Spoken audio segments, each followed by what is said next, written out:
So you guys really liked the chapel video. I forget when that idea initially hit my brain, but the raw footage had definitely been sitting on my iPad for at least a month, possibly two, before I finally finished editing. I think when I first filmed it, I started editing it, and then it rotted in iMovie. And I finished that a couple weeks ago, but when I first uploaded it, it had an editing error, and it was a whole thing. I had a whole mental spiral about it. You can go ask Rosember. Don't ask her. Why did I say that? With that said, you guys liked it. And what if I told you there's more where that came from? But this time, you saw the thumbnail. We're doing a whole album this time. Yay! And in case you're not convinced that these brain babies have been haunting me for months on end, I took notes when I first listened to this album, dude. I'm serious. I even dated it. I dated it. Evidence. I cited my sources. So I'm gonna just go through every song in this album and make it about Twisted Wonderland. I don't have little pieces of paper this time, so if you're looking forward to that, I'm sorry to disappoint.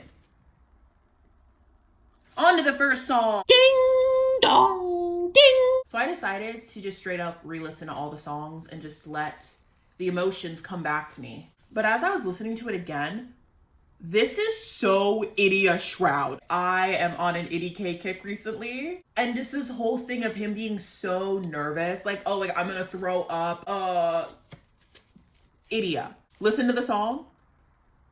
And you can't tell me it's not Idia Shroud. This actually wasn't even written by LAUFEY. It's Idia in a LAUFEY costume. Happy Halloween.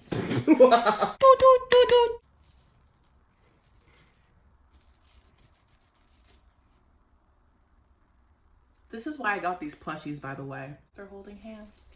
How lovely. Yeah, this song is Vil being hopelessly in love with Trey. You're probably gonna realize by the end of this video, I am a hard, hopeless, romantic Vil enjoyer. He's just a romance boy failure, and I think it's a little funny. That's evil, but I think it's a little funny. I really feel like Vil is the kind of person where even though he's very book smart and a bunch of other adjectives that have just left my brain for some reason, I feel like when it comes to romance, all of that just leaves. Like his brain cells are gone. And when he's in it, he's in it. And you cannot convince me. I feel like the entire fandom had the same thought. After seeing Vil's lab coat groovy, there's no discussion to be had. Vil is whipped. Theoretically, if we ignore the factors such as what they actually want in their lives, when they're in forced proximity of high school, I just feel like they work so well. They like each other's personalities, and Trey definitely likes Kater more, but that's besides the point. Lover girl is just, I never thought I could feel this way about a person.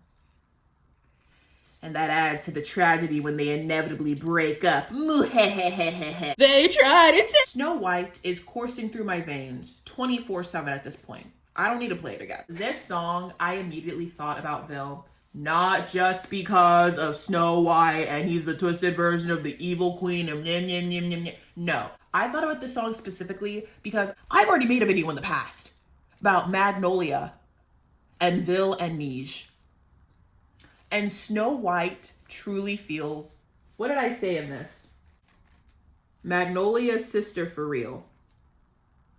So true, me, so true. While the literal lyrics don't remind me of Vil per se, the overall essence of looking at someone else and constantly comparing yourself to that standard and that sense of I will never be that, that's the aspect of Snow White that I feel is very Vil coded. Magnolia to me feels very much a love for that Magnolia. It's like adoration. You are incredible and I want to be you because I admire you. Snow White is more, I will never be that, and it's devastating to me. And in that regard, I feel that it relates to Vil more. So I very much see Magnolia and Snow White as two pieces. I don't necessarily think that's how LAUFEY intended it, but in terms of me hallucinating to Twisted Wonderland with her music, that's how it feels to me. And now that she's put her art into the world, I'm allowed to do with it what I wish. Hence this video. Mark the end of our girlhood. When I first listened to this song, all I really thought was, oh my gosh, a song about a friendship breakup. No! We need more of those. This song actually taught me. No, we don't. Yeah, Jamil and Kalim. I definitely see this as Kalim's POV. Oh, especially the tied together with a string. Put me down. Put me down. I don't want to do this anymore. You were the best, worst friend I ever had. Guys, book 4 makes me so emotional. Like, to this day, it really grinds my gears when I see discourse about book 4. I can't handle it. I scroll away. I don't interact. I don't look at it. To me, there truly isn't anyone wrong in this scenario. Both individuals, Jamil and Kalim, were wronged by each other. But when you put it into either of their perspectives, it's so hard for me, at least, to be angry at them. Because Kalim genuinely thought they were besties and they were enjoying their time together. And Jamil, I feel like they're both justified in the way that they feel. But that still is hard and confusing for Kalim. And in that way, I feel for you. Castle in Hollywood. Not enough people talk about this song. Oh my gosh. I love it so much. Ba-da-dum, ba-da-dum. Guys, there has been a very strange development. This song made me think of Floyd Leach. It really did. And you know me, I'm a multi-shipping queen. But I don't ship Floyd with anybody. So as I'm thinking of the context of who he could possibly be talking to in this, of course, inevitably my brain went to Flo Rid. Some of you were cheering. Someone left a comment on my chapel video stating they're upset that I did not talk about Floyd and Riddle. I don't ship them. I'm sorry, man. But this song, not only does this make me think of Floyd, the second half of the song, that's Riddle, girl. That's Riddle. They swap. This is now the Flo Rid anthem to me. Did LAUFEY inadvertently convert me to this ship? Probably not. But I do think this is cute, and I'm definitely going to be thinking about them every time I listen to this song. Take my sincere apology for all of my oddities, my reoccurring comedies. I know I'm a carousel. Ah! Floyd. That's so Floyd. It's long overdue. When I first realized I intended to include this song in this video, I was truly stumped. And then I listened to it again. And I was stumped no more. Jamil. I need two people who are evil. Jamil. Like, that's literally the whole reason Azul likes Jamil. It is Azul trying to raise Jamil up.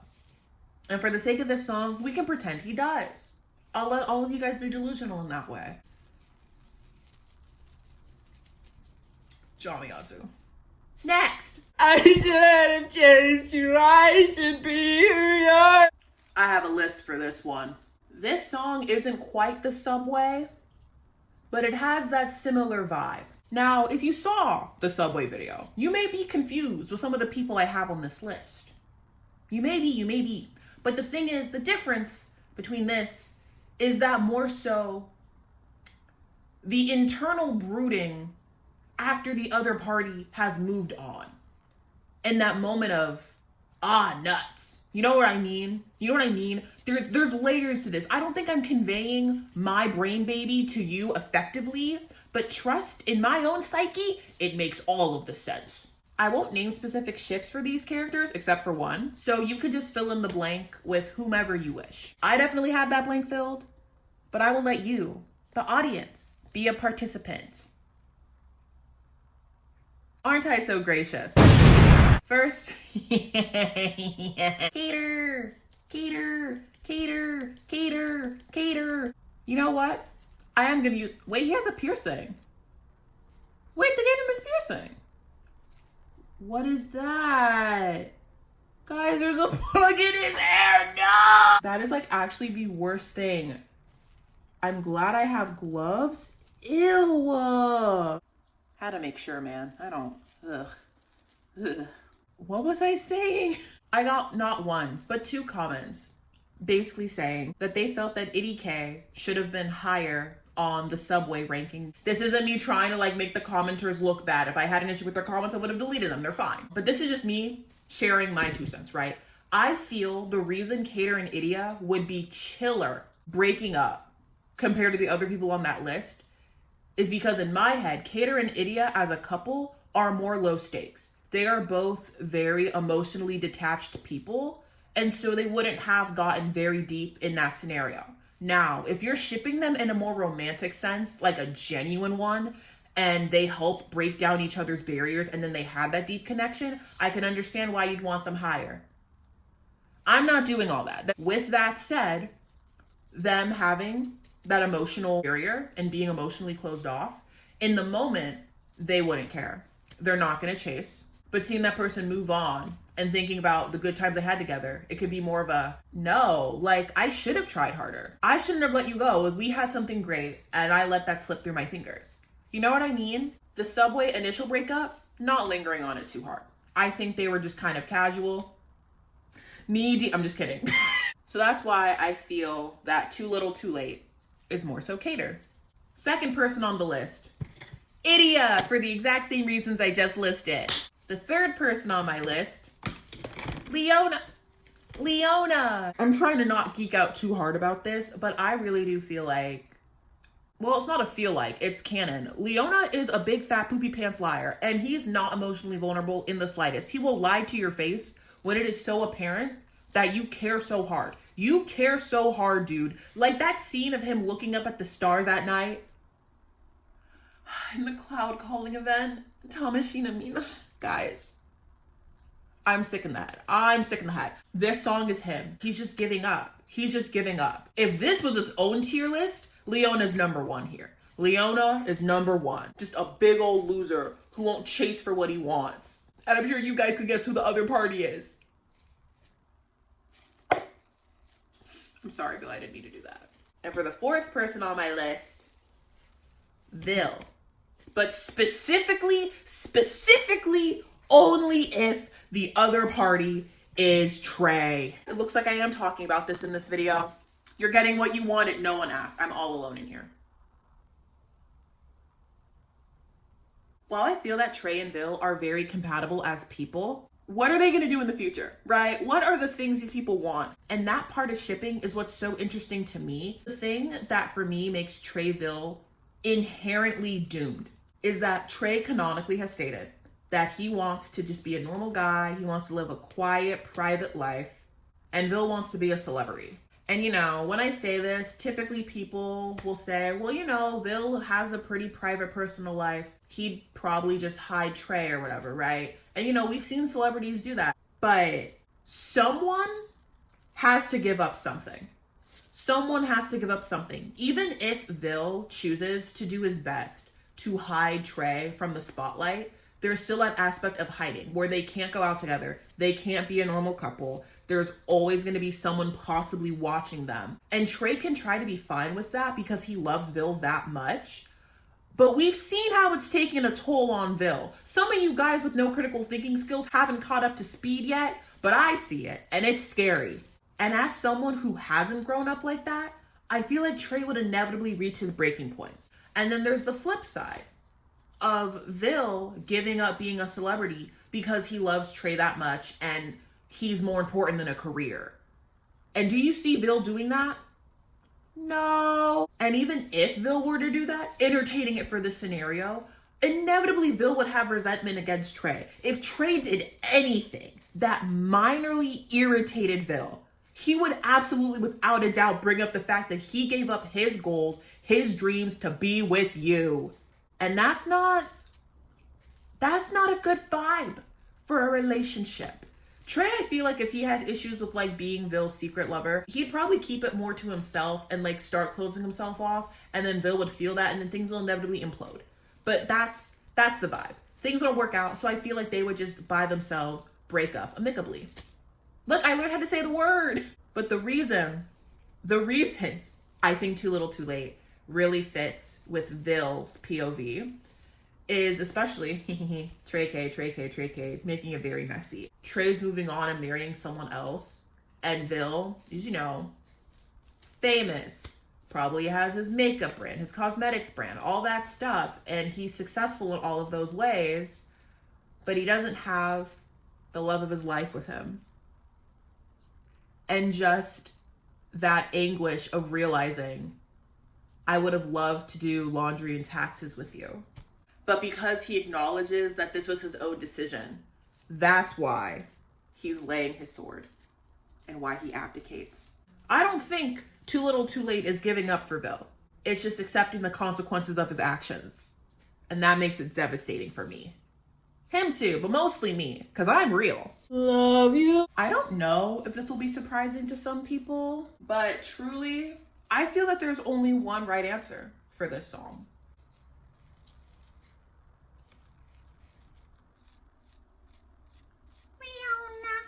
Once again, going to cloud calling, I feel like there were other vignettes or maybe even in the main story. I don't fully remember, but I know that there have been instances where Leona has talked about the Afterglow Savannah, and it's very clear that he loves the place. And for me, it's so devastating because he loves his home. He does. And the reason he left, yikes, yeesh. But also just he feels like his country doesn't love him. His family, he feels like second fiddle, not as important, la-di-da-di-da. Not me saying la-di-da-di-da and I'm all sad. Gosh, this song in general is so beautiful. I forget which interview I saw where LAUFEY was talking about it, but her talking about it, I'm gutted, I'm so sad.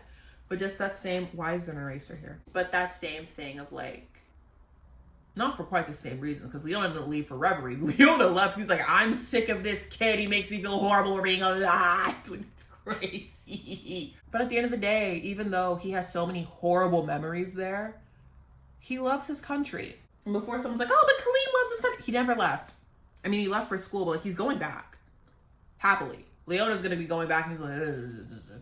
There was also something in book 7.5, mild spoiler, not important, but someone straight up asks Leona, hey, would you consider playing Spell Drive Pro? I think he said that the team would have to be good, but the Afterglow Savannah doesn't have any like that.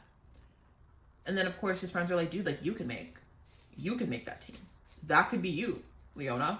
Which, I love this game so much, dude. But if you want to go cuckoo crazy bonkers with that, you could. Imagine a scenario where he does, in fact, just join a team for a different country. And then this song fits even harder. What? Who said that? Tough, tough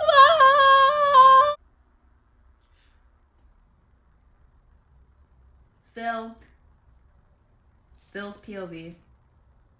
To be clear, Leona is not the other party in this. Guys, please. I know they mentioned a guy with tattoos. Leona's tattoo is sick. In the good way. Also, Leona would never cheat. Especially not on Vil. Not worth the effort. I imagine this being with Vil, just with a random, fellow celebrity person, the entertainment sphere. Now you're probably thinking, Aaron, didn't you just say before that, Vil is, doesn't use his brain and romance? This can still be true. I feel like if Vil were to break something off, it would take a lot. And the fact, with this song where it's I'm done waiting for you to lie and cheat like you did with the actress before me. I don't know if LAUFEY found this out later in their relationship. But I could totally see Vil getting with someone who did that, already knowing that they've done that to their last partner, and then getting with them anyways. Because he's stupid. I love you, Vil. I love you, Vil. And gave it to me! I didn't need to listen to the song again to verify my feelings. I listened to it again for the love of the game. You do not understand. I almost made an entire video just about this song. I literally made a note to myself that says, make a video, please. A cautionary tale. I'm not kidding. Word for word. It's them. I'm not going to give my entire Leoville thesis because there are many angles at which one could tackle this dynamic. I personally feel like if they were to start dating in high school and they continue however long you want to go, including their on and off stops, I feel like they would be very emotionally stunted just because they're them. You guys don't understand. I've been thinking about these things for so long. Things are just implied in my head. I don't know how to convey these feelings. But genuinely, I think it's so sick and twisted how the chorus applies to both of them perfectly. I don't really have a concrete way in my head as to how they would even start dating. I think in a romantic relationship, Vil would open himself up quite a bit, right? And then we have Leona, who doesn't. And obviously, that leads to conflict. Who would have thought? So Vil would feel like he's trying so hard to make this relationship work, and Leona is just not doing what Vil needs him to do, right? So in Vil's head, he's trying so hard, and he's not at all. In Leona's head, if obviously if we're in a relationship, he's trying a little bit, but his version of trying is a little different, and maybe not as overt as Vil's attempts. And so Leona actually is trying, and Vil just isn't seeing it. You know what I mean? Vil just like, why am I putting up with this when bro clearly doesn't care about me? And then Leona is like, why am I putting up with this? Like, you are so naggy and you can never be satisfied. Like, Guraboo hiss, you know, angst. Dude, this video is gonna be so long and I've said nothing. But the part that truly solidifies this as them is the bridge. Like, guys, you don't understand. When I listened to this for the first time, I was like, this is them. And then this part hit and my entire room just spontaneously combusted. It was crazy. Listen to what I'm cooking. You saw the line distribution. Pop it again. Inside you, there's a guiltless child who never saw their mother smile. Whoa. Leona. A boy who had no sense of home believes he's better off alone? Vil! You can't say that. He's really sensitive, though he won't admit it. Who coils up in jealousy to mask his insecurities, and I can't fix you, God, I've tried. Dude, like, that's them yelling at this. The bridge is literally just a fight. It is just a mean, nasty, just grasping at anything to hurt the other. I can't fix you, God, I've tried.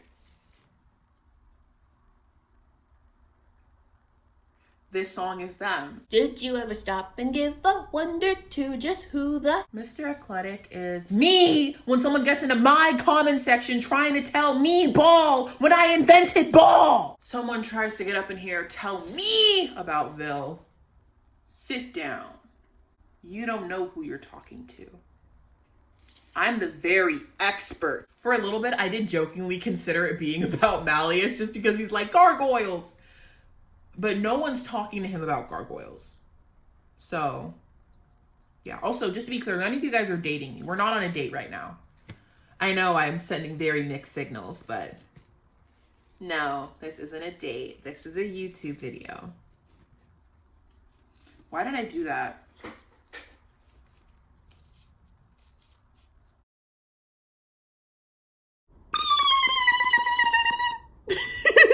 And finally,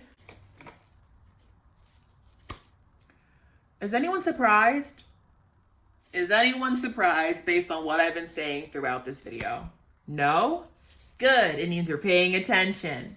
Once again, Leo though, not in the same universe as Cautionary Tale. I feel like this is an alternate universe. God, help me, I don't know, dude. I probably should re-listen to this song. Let me go do that, oh my God. Honestly, I was tempted to include Cater in this as well, but I just feel like the overall vibe of Sabotage, it isn't quite Cater. Especially if you've heard the song. That crazy noise that it plays, that dissonance, I just don't feel like Cater would be feeling it on that level with Trey. All of these layers together very much scream Leona to me. And I definitely do think at some point in the future, Leona gets better and will open himself up to someone special and he can love. I think he'll have the capacity for that, at least. I don't know if he actually will, but I think he'll one day have the capacity for it. But this song, I even put in my notes, Leona vibes, the love not going through. Me personally, when I listen to it, I very much see Vil doing the silly, goofy, soothing thing and just being very like affirmative. Like, I know what you're capable of, Leona. And him being like, this feels real, but those things those servants said to me when I was 2. Like, why did I make him float like that? You can put whatever Leona ship you want. You can do whatever you want. I a little bit, to be honest, thought of Idia too. Especially those sounds. Those sounds give Idia vibes, but some of the lyrics are just too egregious to where it's like, I don't see him being like, I'll give you a kiss, or swearing to marry anyone. Like, I can totally see Leona, like, is this a good time to mention I fully believe that Leona could give Vil a shut up ring? But sure, I could see him do that, and just typical guy thing of like, oh no, and then not doing that. Just flipping a switch one day. I don't know. Some of the noises also reminded me of my goat Malleus, especially after book 7. I guess a more like non-spoilery way to say it, Malleus is like very powerful, so like that bitter Sabotage, like he's gonna ruin it that way. He's gonna ruin it somehow. Something like that. I don't know. But overall vibe of the song, Leona. And because I'm biased, Vil's there too. I don't know why I used the little one. I don't know where I put the normal sized Vil. What's your favorite song on A Matter of Time? Let me know. I'm actually genuinely curious, and let me know why. It doesn't have to be about Twist of Wonderland. Just fellow LAUFEY enjoyers, congregate. Congregate.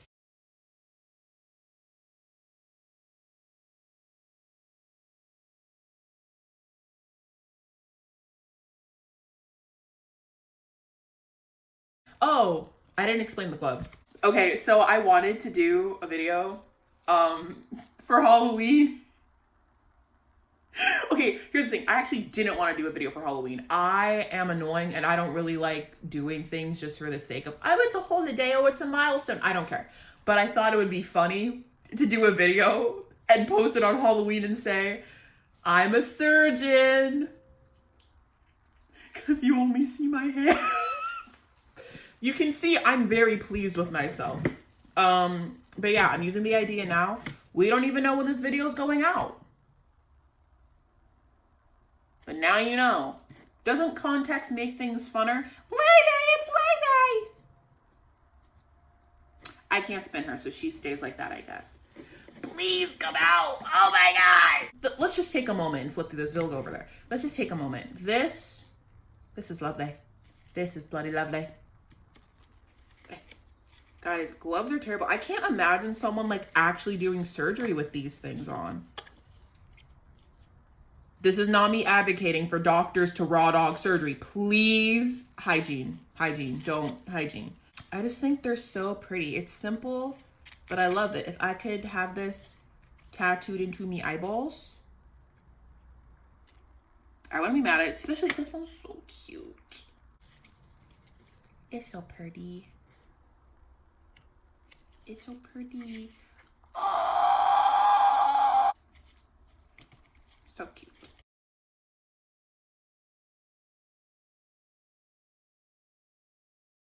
Editing me, please make like little stupid like renditions of the songs, like maybe like horribly a cappella, and then just for transitions. I think that'd be really funny. You can even use this as a little outro clip. This is, in fact, how I tell myself what to do later if I have a really good idea and I don't want to forget it. I don't know how to transition out of this. Wait, it's the end of the video. Whatever, dude. The way Castle in Hollywood is what people wanted to happen to Rook and Vil after book 5.